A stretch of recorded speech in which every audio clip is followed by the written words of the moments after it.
માંડવીના જર્જરિત હાલત જોતા વિઠ્ઠલ મંદિરના મહારાજે ખુલ્લા પગે મીંડરી માતાના દર્શન કર્યા અને તંત્રને જગાડવાનો પ્રયાસ કર્યો છે. વડોદરા શહેર ઐતિહાસિક ધરોહરને સાચવવા પાલિકા તંત્ર નિષ્ફળ ગયું તેવું લાગી રહ્યું છે. વડોદરા શહેર માંડવી દરવાજા છેલ્લા ઘણા સમયથી જર્જરિત હાલતમાં જોવા રહી રહ્યું છે. ત્યારે અચાનક જ ભીમનો ભાગ પડી ગયો હોય અને તંત્ર દ્વારા રિપેરિંગ કામ કરવામાં આવ્યું હતું, પરંતુ થોડાક સમય બાદ મોટો ભાગ પડી ગયો અને વડોદરાના ગાયકવાડ પરિવારના શુભાંગની રાજેએ પણ તંત્રને મારું વડોદરા પાછું આપો તેવી પણ રજૂઆત કરવામાં આવી હતી. સાથે તંત્ર ઐતિહાસિક ઇમારતને જાળવી રાખવા નિષ્ફળ ગયું હોય તેવું લાગી રહ્યું છે. ત્યારે વડોદરા શહેરના માંડવી વિસ્તારમાં આવેલ વિઠ્ઠલ મંદિરના મહારાજે આજે ઉઘાડા પગે મીંડરી માતાના દર્શન કર્યા હતા અને જ્યાં સુધી આ ઐતિહાસિક ઇમારતનું નિર્માણ નહીં કરે ત્યાં સુધી મંદિરના મહારાજ માંડવી દર્શન કરવા ખુલ્લા પગે જ આવશે. વધુમાં મંદિરના મહારાજે જણાવ્યું હતું કે ઘણા છેલ્લા વર્ષોથી અમે 4 દરવાજાની ઐતિહાસિક ઇમારતો, ન્યાય મંદિર જેવા વિષયો માટે મીડિયા અને માધ્યમથી પ્રશાસનને જગાડવાનું કામ કરીએ છીએ, પરંતુ 4 દરવાજા કે ન્યાય મંદિરનું તો હજુ સુધી કોઈ રિસ્ટોરેશનનું કામ શરૂ થયું નથી. પણ એની વચ્ચે જે માળી વચ્ચે જે ઐતિહાસિક દરવાજો આવેલો છે, જે 3 સદીઓ જૂનો છે, એ દરવાજાની અંદર જાન્યુઆરી મહિના 2025માં તિરાડો પડેલી. તો અમે મીડિયાના માધ્યમથી મહાનગરપાલિકાના કમિશનરશ્રીને સૂચન કર્યું કે આ તિરાડો માઇનોર નથી, એની પર યોગ્ય કામગીરી કરાવો. તો એ સમય એમને 2 મહિના બીજા વચ્ચે કાઢી નાખ્યા. માર્ચ મહિનાની 6મી તારીખથી આ કામગીરી શરૂ કરી.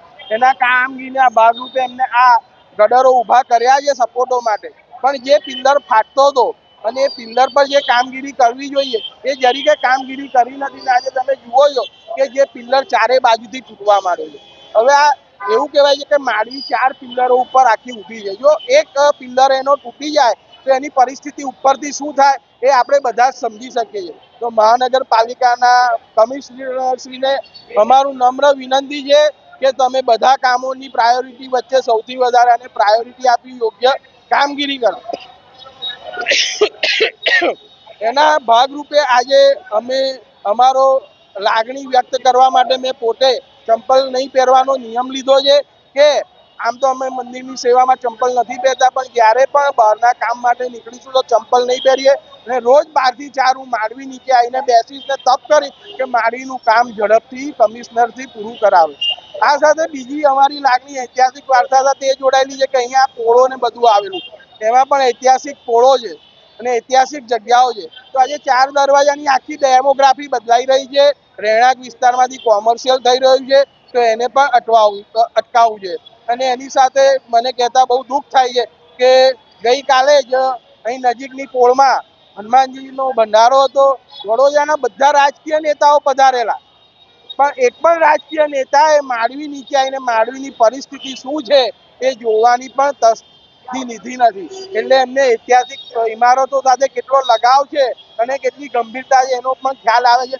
સાથે સાથે એ કહીશ કે આપણા વડોદરાના રાજમાતા શુભાંગીની ગાયકવાડે 1 વર્ષ પહેલા એક ઇન્ટરવ્યુમાં કીધું હતું જાહેરમાં કે મને મારું વડોદરા પાછું આપો. મારું વડોદરા એટલે કે મારું ઐતિહાસિક વડોદરા પાછું આપો. તો શું ગાયકવાડ પરિવારે આટલું બધું વડોદરાને આપ્યું છે ને એમની આપણે આપેલી ઇમારતોને નહીં સાચવી શકીએ તો એમને કેટલું દુઃખ થતું હશે.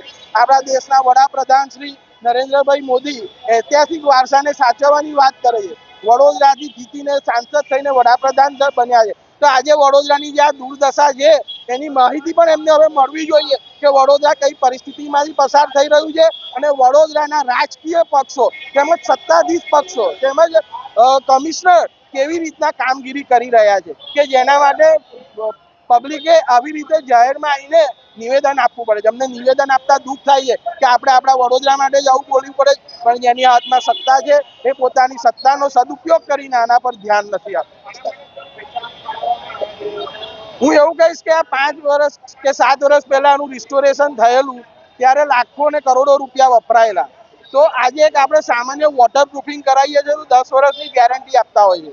તો જ્યારે આટલા કરોડોનો ખર્ચો થયો છે એને આવું નુકસાન થયું છે તો જે તે એજન્સીએ કામ કર્યું એની પાસે બોલાવીને કામ કેમ નથી કરાવત? આ ખર્ચો પાછો કોર્પોરેશનમાં પડશે અને એ કોર્પોરેશન ખર્ચો પ્રજાના વેરામાંથી વસૂલ કરશે.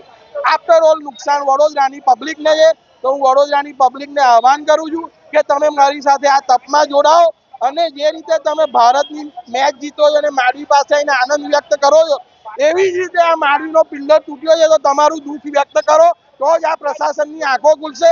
કારણ કે છેલ્લા 3 મહિનાથી મીડિયાના માધ્યમથી કહેવા છતાં જો આટલું કામ થયું હોય તો એ લોકો કેટલું આ કામ એવોઇડ કરી રહ્યા છે એ દેખાઈ આવી રહ્યું છે. અને ભવિષ્યમાં પણ આ જ્યારે કાર્ય પૂરું થશે તો આ મીડિયાની જીત છે કે જેને લીધે આ કાર્ય થયું.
Thank you.